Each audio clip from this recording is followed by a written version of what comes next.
Welcome to the 14th episode of Kabbalistic Mystic, the podcast for the Western Seeker, where we explore the tree of life and the ancient Hebrew wisdom as the lost spiritual heritage of the West. I'm your host, Ovadia Batat. This episode is dedicated to my non-Jewish friends and listeners who might wonder what it was like to grow up as a Jewish boy in an Orthodox family in Jerusalem, what Judaism is all about, who is a Jew and who's not, and why are the Jews so hated by many. That's a lot to cover in one episode, so let's begin.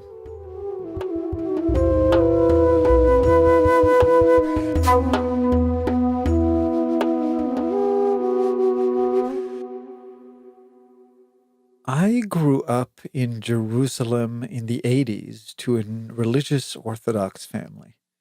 Now, this means that when it comes to the scale of religiousness, I was somewhere in the middle. We weren't quite the black hat Jews that you see in movies. My dad wore regular clothes, and my mom did not cover her hair, and she even wore pants. But we vigilantly observed the Shabbat, the Sabbath, which is the seventh day, Saturday, and kept a strict kosher kitchen.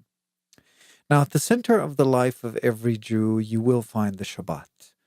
It's the seventh day of the week, in which, according to literal translation of the Hebrew Bible, one must not work and should dedicate the holy day to rest, joyfulness, and pleasure.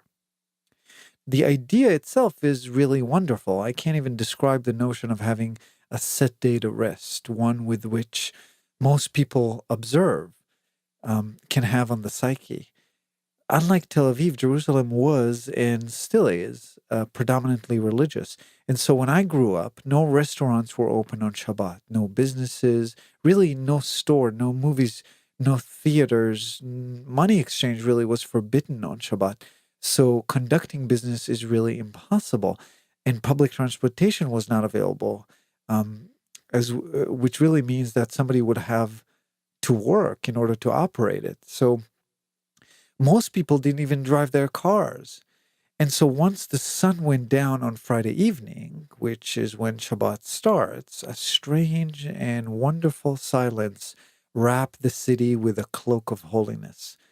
It was very palpable. You could really feel it in the air.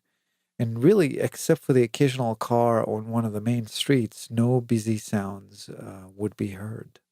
Needless to say, as a kid, I hated it. Judaism is a left-brain, highly analytical, obsessed, logical habituality in a way I can only describe an autistic linearity, if such a word exists. As such, the requirement to avoid work on Shabbat has turned into a ridiculous maze of restrictions it takes a lifetime to master. Examples. Since constructing a structure would be considered work, opening an umbrella on Shabbat was forbidden. So was carrying an object in your pocket beyond set boundaries, or turning on the light switch, because that builds an electric circuit and starts a tiny unseen fire, a spark of electricity. So that's out. This means no TV, no video games, anything battery operated, and no opening the fridge unless we remember to disable the automatic light. We couldn't even cut toilet paper on Shabbat for the reason you are really tearing an existing structure. And many times as a kid, I found myself pre-cutting toilet paper as, at the request of my mom. A special timer regulated how long we could read to the selected lights that were left on in the living room and in the kitchen. And once the kerosene ran out of the only heating stove we had, which usually happened before dawn on Saturday morning, coats and blankets were really the only way to keep warm during the cold Jerusalem winters. To me, it also meant that I couldn't communicate with my friends and, most importantly, my girlfriend. And furthermore, I had to go to synagogue with my dad, who forced me to go with him. Luckily for me, only on Friday night and Saturday mornings. And that was something I'll never understood. Shabbat was meant to rest, and yet I was forced to get up at 6:30 a.m. in the only day I didn't have to go to school and rush to the synagogue. My poor dad, I can't even begin to tell you the struggle he had getting me to get up. I was usually extremely late, making him very upset. Now, Jews pray really 3 times a day: morning, sometimes between noon and then sometimes between noon and sunset, and then once after sunset. So 3 times a day, sort of like, breakfast, lunch, and dinner. Now, my father, luckily, was not so observant on this requirement, probably because he was working very hard to get food on the table and clothes on our backs, and just couldn't fit it in. But more observant Jews lived and still live in and out of the synagogue around the prayers which dictate the cycle of the day. Now, Judaism is a monotheistic religion like Islam, which means that at the core of it, there is a belief that there's only one God. Jews calculate the year by the moon, not by the sun, which means the year starts sometime in December around the equinox. And every few years, you have 13 months to catch up with the Gregorian sun-based calendar. Now, don't get me wrong, Judaism has many beautiful symbolic rituals, and the religion cultivates many customs which promote tribal equality, family cohesiveness, love of thy neighbor, inner spirituality. That said, to focus on these parts, I suggest you explore the religions through some liberal and unorthodox domination, which are more common in the US. The vast majority of Jews, especially in Israel, are Orthodox or Hasidic Jews, which means that the religion is a stagnated, rigid, and complex structure of rules and regulations that only the undiscriminating law of generational development will perhaps be able to untangle over the years. Now, because there are so many religious people in Israel, most established government coalitions include the powerful religious parties. And so in Israel, church and state, or should I say synagogue and state, are really not that separate. And to this day, there's no public transportation in most cities in Israel on Shabbat, and many, many other civil laws are infused and sometimes completely controlled by the rabbinical courts. Now, to understand how Judaism got to be what it is today, we have to get a brief history of how it actually formed. Let's start 3,000 years ago. It was a time of tribal separation. Ethnic groups stuck together. There was very little cross-pollination, not just in the Middle East, but all across the world. And so you have this tribal of people, the descendants of Abraham, who, according to the Hebrew Bible, was the first one to be chosen by God to carry the law and be rewarded accordingly. Now, he was promised the land of Canaan, which is what Israel is today, sort of. Abraham, who is considered in Western religion to be the father of all nations, that is what we consider the West and the Middle East today, had many offsprings. But 2 sons are specifically mentioned: Ishmael, which means hear the call of God, and Yitzchak, which means will laugh. Ishmael is considered to be the father of all Arabs nation as we know them today. And Yitzchak, Isaac, gave birth to Jacob, Yaakov, who was later renamed by God to Israel, which means the minister of God. And so Jacob's sons, the sons of Israel, believed by some to be the fathers of the 12 Jewish tribes that constitute today's Jews. Now, Jacob's sons, the sons of Israel, really, found themselves in Egypt, being slaves. Joseph, one of his sons, somehow was sold to be a slave there, and his brothers followed, and for generations they were very close to the king. And then slowly and steadily, things have shifted.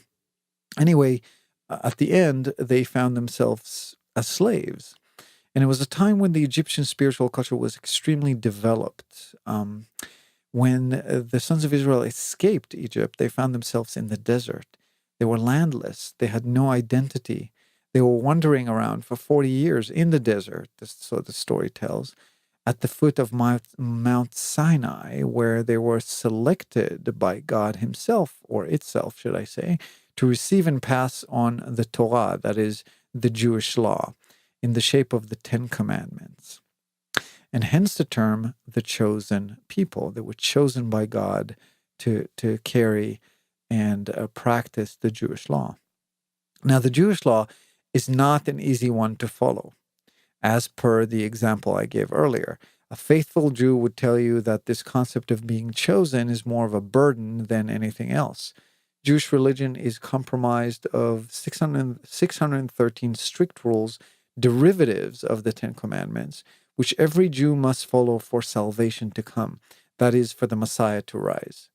Today's modern restrictions are derivatives of derivatives and derivatives of these 313 laws. Did I say derivatives already? It's an ever-expanding oceans of restrictions and traditions.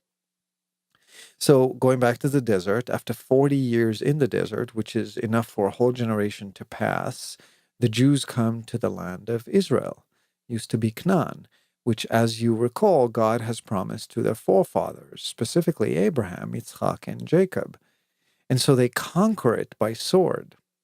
They sit there for years, establishing their kingdom, building their beloved temple over this, per the specific specifications given to them in the desert by Moses, and they practice their faith. However, they get a taste of their own medicine when the Romans conquer the area, and after a rebellion, their temple is destroyed. And that was around 500 BC. Now, a second rebellion causes the second temple to burn, and that was about 600 years later, around 70 AD. But this time, the Romans decided to prevent the Jews from causing more trouble, and they sent them to exile, spreading them around Europe and the Middle East, where they remained separated for 2,000 years. It's called the Jewish diaspora, and at the end of which they almost got systematically exterminated and forever extinct via the Holocaust and other pogroms around the world, specifically in Arab countries. And somehow they survived and eventually managed to establish the state of Israel to mark the end of the 2,000 years of their separation from their promised land. Now, I can't really complete this discussion about Judaism without talking about this sort of like overview about Judaism without talking about the prophecy. An interesting thing that is the chain of events I just described was played one-to-one according to this ancient prophecy told by prophets such as Ezekiel and the prophets listed in the New Testament and even in the Quran. The prophecies not only tell us what happens over the last 2,000 years, that is the Jewish diaspora, but continues to tell us what is still yet to come. That once the 2,000 years of exile will end, there will be a war like no other, the war of Gog Magog, which will start from the north and will almost extinct the entire human race. The Messiah will then rise, riding a donkey into the city of Jerusalem, bringing with him world peace and prosperity to all nations around the world. The third temple will then be built, and happy ending will come to all. Now, the Messiah is a very important piece of the puzzle here, so let's focus on it for a moment. The Messiah is the Jewish equivalence of the resurrection of Christ, or the events of the last day in Islam. Every religion, of course, flavors the dish according to their own taste, or to their own palate, right? In Christianity, for example, it will be Jesus who will return. The righteous men will be resurrected, and the wicked will perish. According to Islam, both the wicked and the righteous will be resurrected, and the Muslim version of Jesus will descend to the world and convert everyone to Islam. He will kill the Jews, break all crosses, declare itself Muslim, and will get married. Now, good times for all, sounds like. Well, except for the Jews. Well, maybe, because they'll be killed. Now, the Jewish version, as we mentioned, is that the Messiah will be bringing with him world peace and prosperity to all nations around the world. That is, of course, is dependent on the Jews carrying out their duty of observing the law to a T, or else the Messiah is not coming. In other words, the Jews are to be the savior of the world, of the modern world, by the mere fact they observe the Jewish law. They, and they only, are required to do it because they're Jews. Talk about a load to carry. A lot of responsibility. No wonder Jews are often depicted hunched, moaning and groaning old souls. Someone once told me You Jews like to suffer. And I say, wouldn't you, knowing that this suffering is sacred duty, which will result in world peace and global prosperity? I'm joking, of course, but let's talk about how one becomes the barrier, the carrier of this dubious privilege, or what does it mean to be a Jew?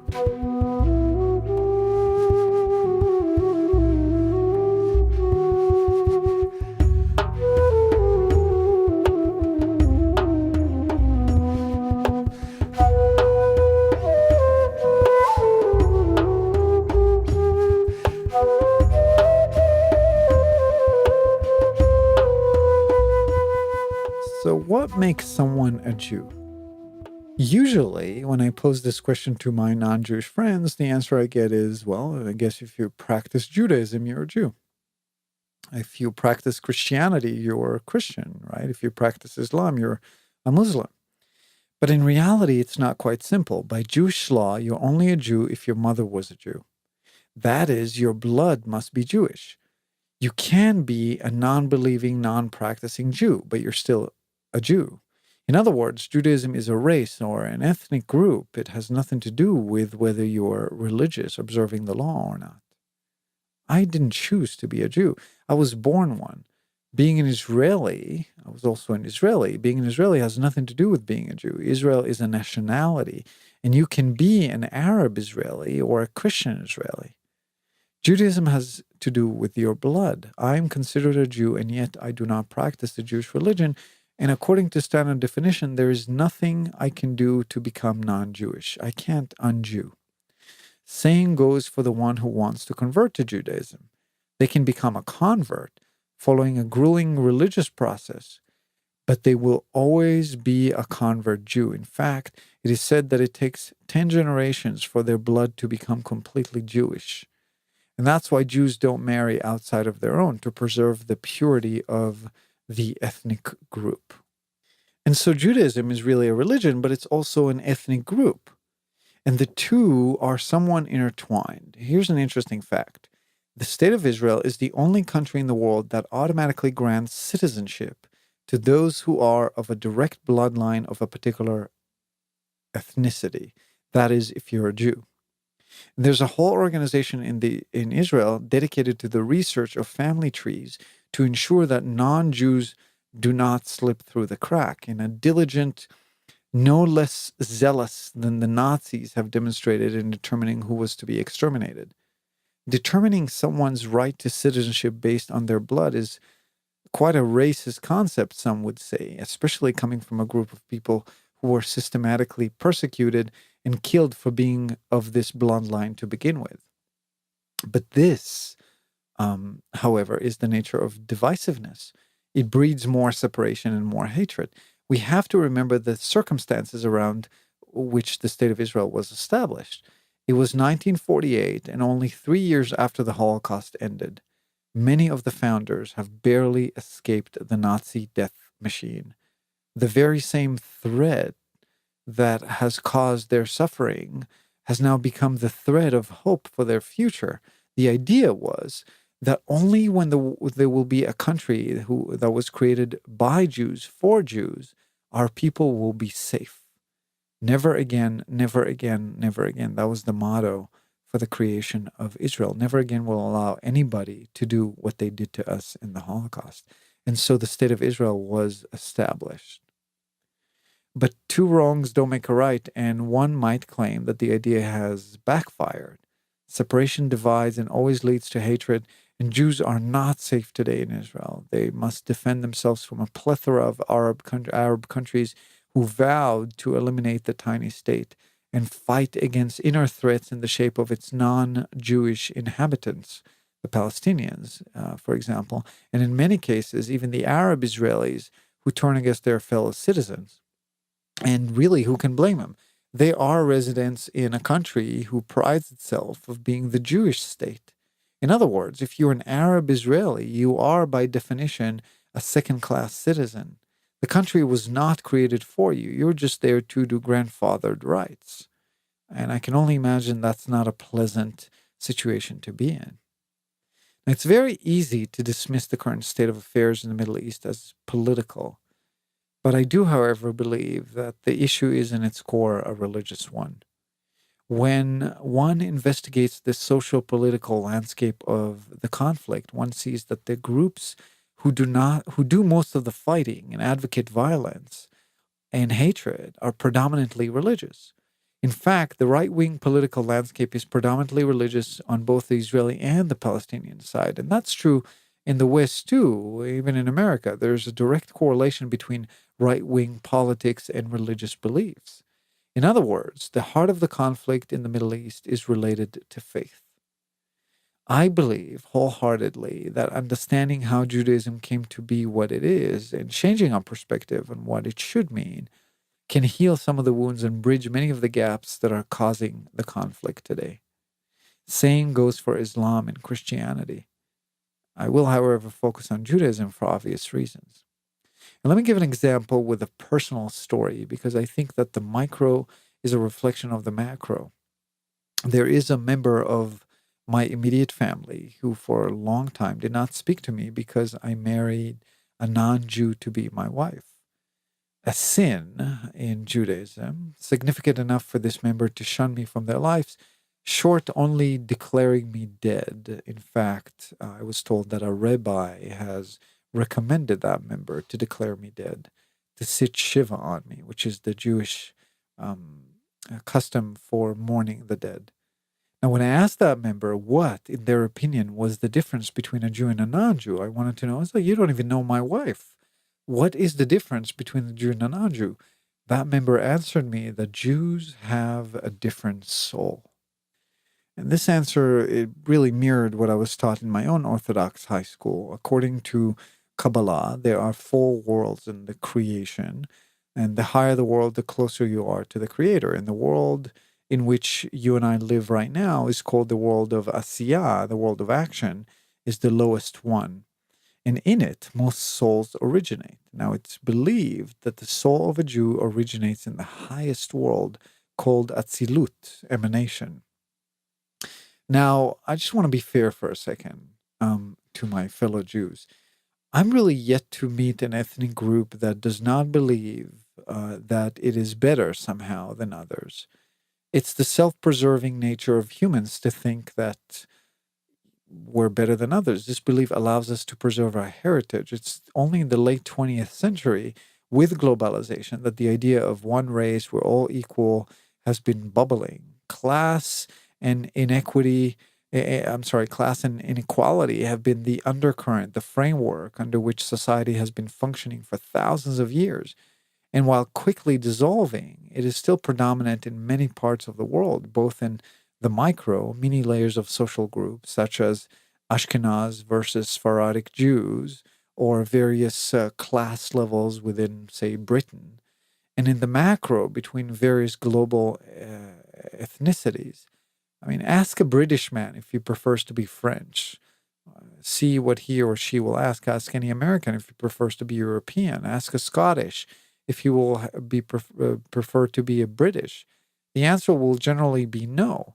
As a generalization, the average human carries an innate perception that he or she is of a better origin than other social or ethnic groups.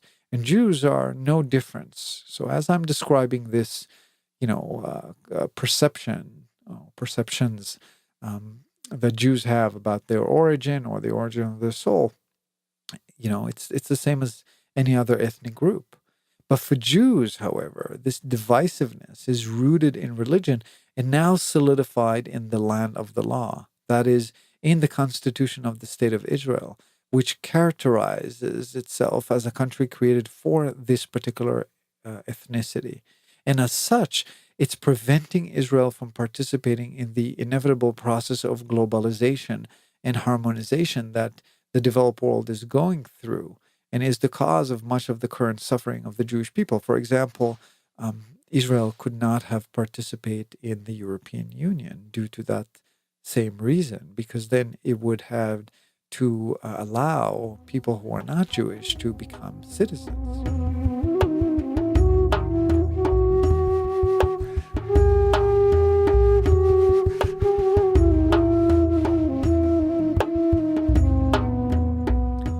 At the heart of every spiritual system known to man, we find three uniting principles. The first one is that there's a single creator. The second one is that all beings created by that creator are a part of the same cosmic consciousness. That is, we're all one. And the third one is that love, not as a state of consciousness, but as a state of being, is the core of who we are and is the most powerful as well as abundantly and immediately available force that the Creator has given us.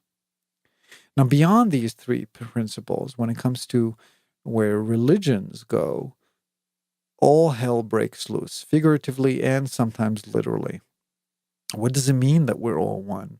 How does that help the homeless or the one who's persecuted?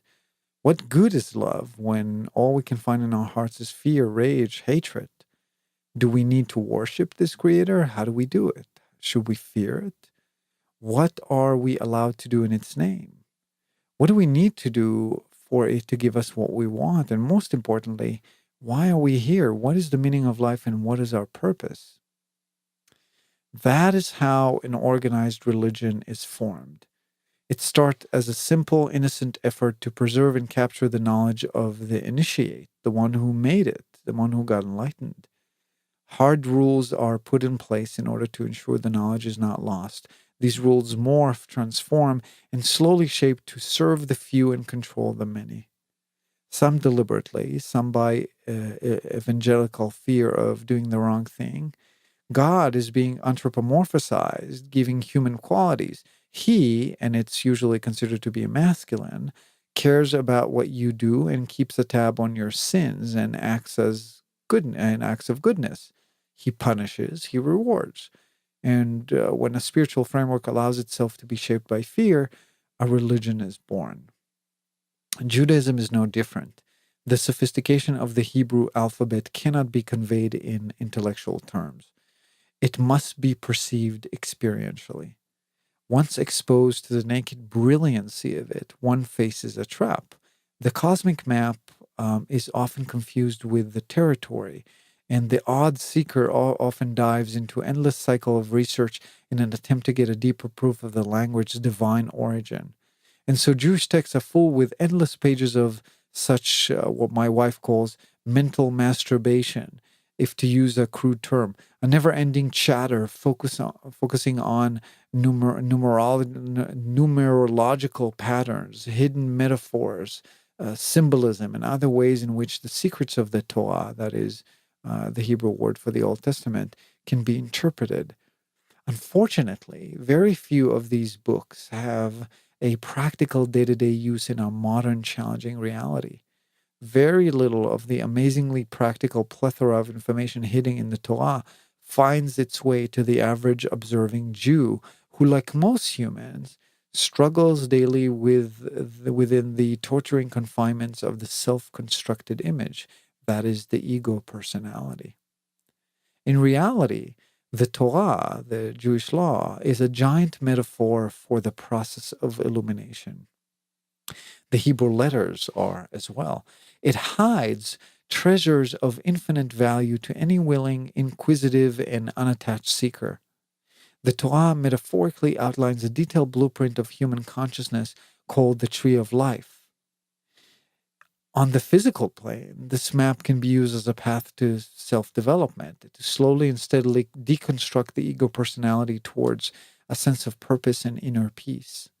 It contains information about the human body, explaining the direct correlation between the various parts and the condition of the physical vessel that houses our soul, the body. It points our location on the journey of self-realization, allowing us to physically heal ourselves as we expose our very own true nature. To the adept, the Torah offers signposts and clues on the way to awakening, all the way back to the Creator itself that is hiding within, complete spiritual enlightenment. And to humanity, the Torah sheds a revealing light on the origin, nature, and unlimited potential of human consciousness. Now, there's a glaring gap between these invaluable concepts and the actual practical use of the Torah in Jewish daily lives. It's also understandable why this gap exists. The Torah can be likened to, let's say, a sophisticated, powerful instruction manual for the secrets of the cosmos, safely kept by the Jewish people over 2,000 years. When you're keeping a manual like that as your heritage, especially since you do not understand it, you have to keep it word by word, because you don't know what you're allowed to lose and what you're not allowed to lose. And so one of the laws in Judaism is that every word, every letter in the Torah is equally important and cannot be ignored or omitted. And that sort of ensured that these texts did not change, mostly did not change for thousands of years, which is a huge, amazing accomplishment. I mean, at times, and due to persecutions, the knowledge had to pass orally from one generation to the next, testing the resilience of these remarkable people to carry their mission in the face of calamity. This instruction manual for the cosmos metaphorically is reflected in the Jewish law, unfortunately, over time solidified into the 613 hard rules of conduct. And to eliminate any loss or distortion of these instructions, Jewish law prevents and prohibits any deviation from their original literal interpretation. In other words, no laws can be added, can be changed or subtracted from. Only new child laws can be added on top of the existing ones. And the result implication of this fact is that the rules cannot change, was the creation of this, as I said before, this stagnant, rigid religion that struggles to adapt to modern life. And yet at the same time, and unknowingly, this is what preserved the originality of these sacred instructions by its very confining nature. Passionately protected by some and feverishly persecuted by others, the Jews continue to serve their purpose as guardians of the knowledge until someone will come and relieve them from this burden. And this person, they believe, will do so by deciphering the manual to its full practical cosmic cues, safely passing it to all humanity to enjoy in the form of world peace, as well as the physical, intellectual, and spiritual prosperity. Now, passing that knowledge again is not enough intellectually, like I'm doing right now, but rather has to be exercised experientially to a situation of full enlightenment. And this individual is referred to as the Messiah, and according to Jewish prophecy, is due to incarnate within the next 200 years. So we are within the time frame that is supposed to happen. There's a whole organization in Judaism called Chabad, that which is stands for Chokhmah, Bina, and Dat, the three top spheres in the Tree of Life. And that organization was formed by the rabbi from Lubavitch, the rabbi is being called. And the entire purpose of the organization was to bring the Messiah. And they believe that they're going to bring the Messiah by exercising love and happiness. And he said, when he died, he said, I failed. I obviously, I didn't bring the Messiah. He thought that by aligning thousands and thousands of Jews and do particular rituals in a particular way, he's going to be able to do it because according to the prophecy, this is the time.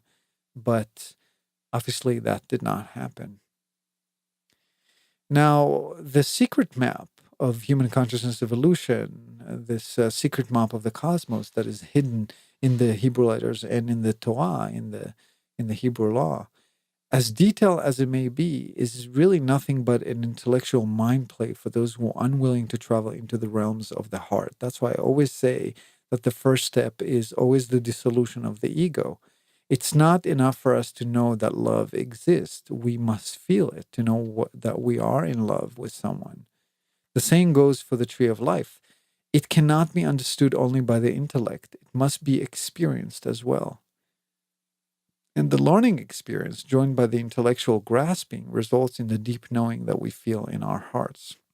And I think this is one of the issues with Judaism, that there's heavy focus on intellectual learning, but experiential understanding of the material is often deeply lacking.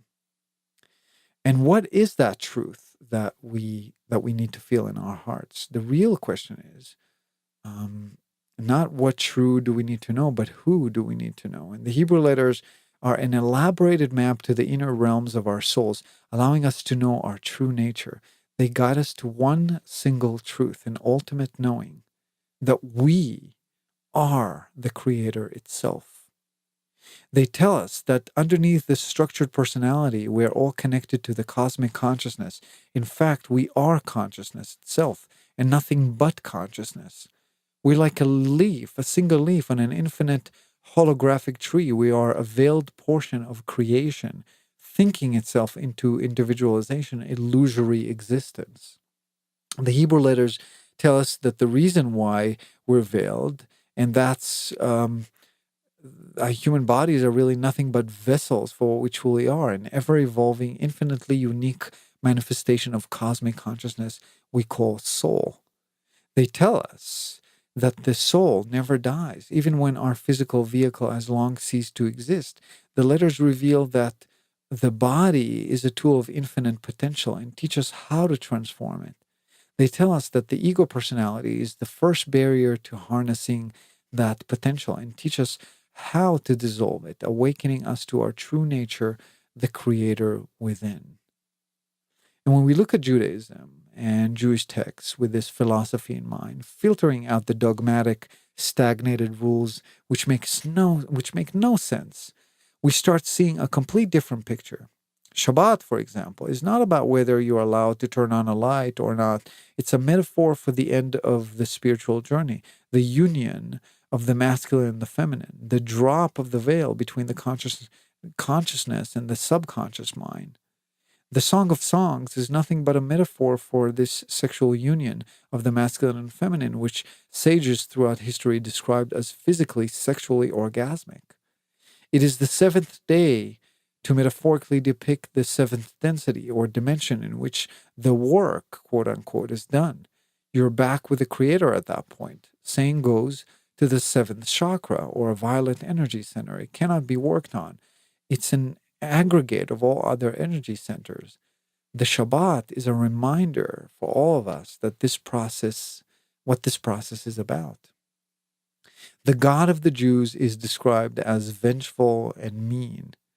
And in reality, this is, again, a metaphor for the law of karma, which does not discriminate, and the fact that as long as we surrender to the appetites of the body, we will continue to suffer. It's my hope that more and more Jews, Christians, and Arabs will be able to understand that this metaphor is in the heart of their religions. In reality, we're all staring at the same hazy instruction manual, trying to figure out what it means, and in the process, following thousands of dogmatic rules that make absolutely no sense. People are killed, abused, suppressed, silenced daily due to the false interpretation of the scriptures. The key is to understand the seed and destination. And that, my friends, take a lot more courage than following rules. To do that, to understand the seed of all these religions, we must not only allow our egos to dissolve, but also allow the collective ego of us as religious Jews or religious Christians or religious Muslims to fade away into the dark pages of human history. Thank you for listening to the 14th episode of Kabbalistic Mystic. I was back from vacation during this episode, so I thank you for those of you who waited for this episode for a while.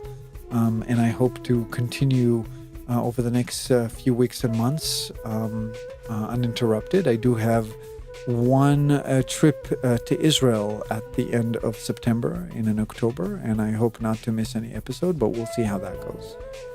Today we discuss Judaism and how it formed to be what it is today. If you think others can benefit or enjoy this information, please share Kabbalistic Mystic with others or review it on iTunes. Reviews are very important for podcasters and will help me sustain the show. Go to kabbalisticmystic.com/review or click podcast and then review on iTunes from the top menu for simple instructions. I also want to remind you that you too can submit questions to be answered on the show via the website or the Facebook page. This concludes our time today. I'm your host, Avadia Batat from Spokane, Washington, wishing you love at every moment.